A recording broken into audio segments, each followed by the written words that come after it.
যুদ্ধবিরতি কার্যকর হলেও সিরিয়ায় কোণঠাসা কুর্দি জাতিগোষ্ঠী ধীরে ধীরে মধ্যপ্রাচ্যে তাদের প্রভাব কমছে। তাই কুর্দিদের অধিকার রক্ষা আর সামরিক অভিযান বন্ধের দাবিতে মঙ্গলবার বিশ্বের বিভিন্ন দেশে প্রতিবাদ মিছিল হয়।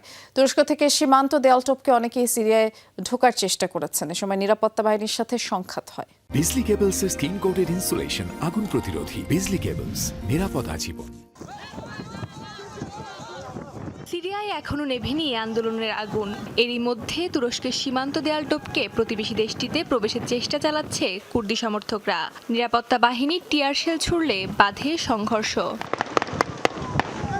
গেল কদিন ধরেই সিরিয়ার কুর্দি অধ্যুষিত এলাকাগুলোই সামরিক বাহিনী ও এসডিএফ এর মধ্যে চলছে প্রাণঘাতী সংঘাত। বেশিরভাগ অঞ্চলের ওপরই নিয়ন্ত্রণ স্থাপন করেছে সরকারি বাহিনী।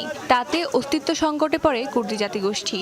সেই আশঙ্কায় বিশ্বের বিভিন্ন দেশের কুর্দিদের মাঝে ছড়িয়েছে ক্ষোভ।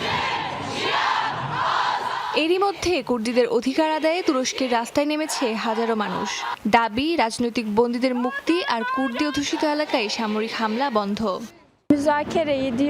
আমরা আশা করছি যুদ্ধের পথ পরিহার করে সংলাপের মাধ্যমে সমাধানের উদ্যোগ নেবে তুর্কি সরকার। সিরিয়ার গণতান্ত্রিক ব্যবস্থা প্রতিষ্ঠায় প্রয়োজনীয় পদক্ষেপ নেবে।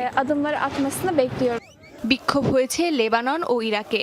আন্দোলনকারীদের অভিযোগ, তুরস্ক, ইরান ও সিরিয়ার কুর্দি অধ্যুষিত এলাকায় নিয়মিত সামরিক অভিযান চালানো হচ্ছে। এতে বাড়ছে বেসামরিক প্রাণহানি, বাস্তুচ্যুত হাজারো পরিবার।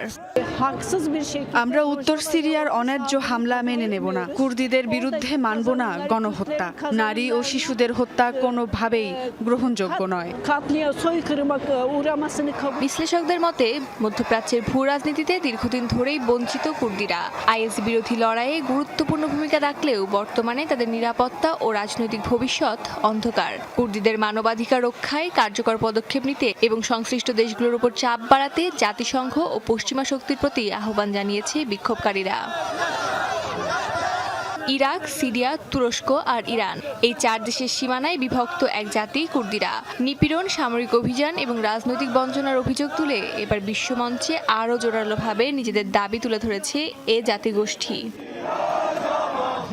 অস্মিতা বিশ্বাস, যমুনা নিউজ।